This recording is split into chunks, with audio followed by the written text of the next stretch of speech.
On était rendu que là, c'est ça, là-bas, là, je suis là-bas, puis je rencontre... Là, t'accélères le pace, Ouais, c'est là, comme là, j'accélère, c'est long, là, tu sais, on n'est pas genre en chilling Non, mais là, ensemble. Caballero, il arrive. Non, C'est c'est un ça, chilling ben, à un moment donné moi, je me rappelle, quand je là, c'est paierai genre, pas tant de chilling. Isha, il est genre, il y avait la brassicole du Summer, qui est comme, il y avait 250 variétés de bières belges sur le campus de l'Université de Bruxelles pendant une semaine, puis c'est une fête incroyable qui se fait pendant une semaine, c'est des fous, les Belges. Puis, en milieu de cette semaine-là, il y avait genre un show. Qui était donné aux gens sous, dont moi. Et il y avait justement Primero qui faisait son showcase avec un certain Romeo Elvis qui le backait.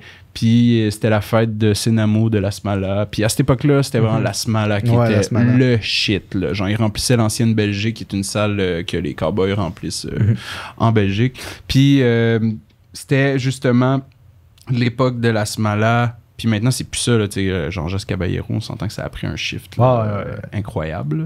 Puis genre, je me rappelle d'avoir été... j'ai été à l'ancienne Belgique, c'était Jean-Jacques Caballero... Séparés, qui faisait la première partie de la Smala à l'ancienne Belgique. Genre. Puis c'est la première fois que les gars, ils remplissaient l'ancienne Belgique, le rap. Genre, fait que tu sais, comme...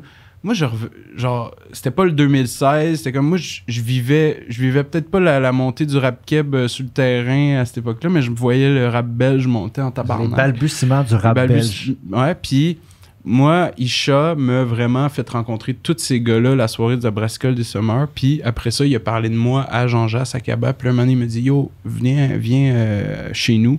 À soir, il y a genre Flo de la Smala, Senamo, il y avait Kaba, Jas. » Puis là, je fais juste cogner, genre, j'arrive à... Ça ressemble à quoi, c'est là, Kaba qui m'ouvre la porte, genre, je suis comme « Yo, là, c'est toi, le Québécois, Samric, allez! » Puis là, genre, j'ai juste chillé toute la soirée avec eux. Finalement, tu sais, je restais 7 mois, fait que j'ai recroisé. Moi, j'étais un fan, bro, de genre Goldman. Pour moi, c'est un classique du rap belge de Jean Jass. C'était le Pont de la Reine de Caballero. L'Art du commun venait de sortir l'Odyssée.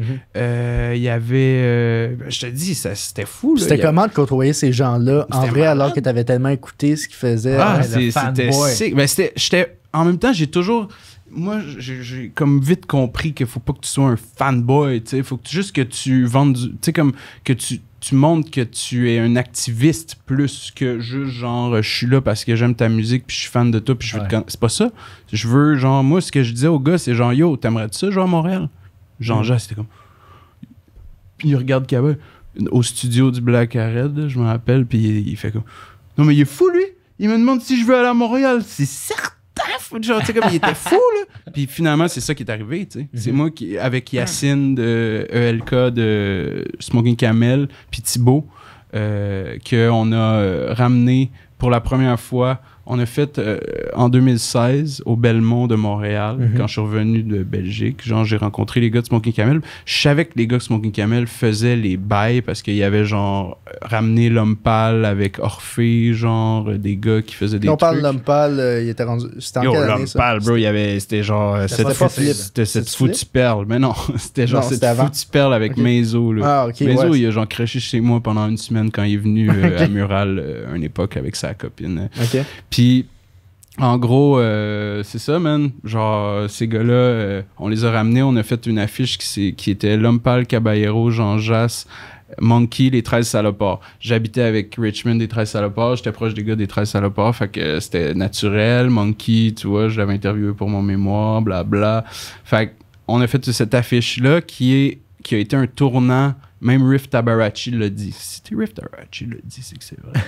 C'est que c'est un moment tournant dans le rap francophone à Montréal. C'est que en gros, ce soir-là, c'est le 16 juin 2016. Le 9 juin 2016, c'était la soirée qui avait Anderson .Paak gratuit au Fairmont. Il y avait Schoolboy Q gratuit à Mural. Il y a même un gars qui a perdu un bras de sécurité parce que les gens, ils bomb rushaient, genre, ce soir-là, la gate.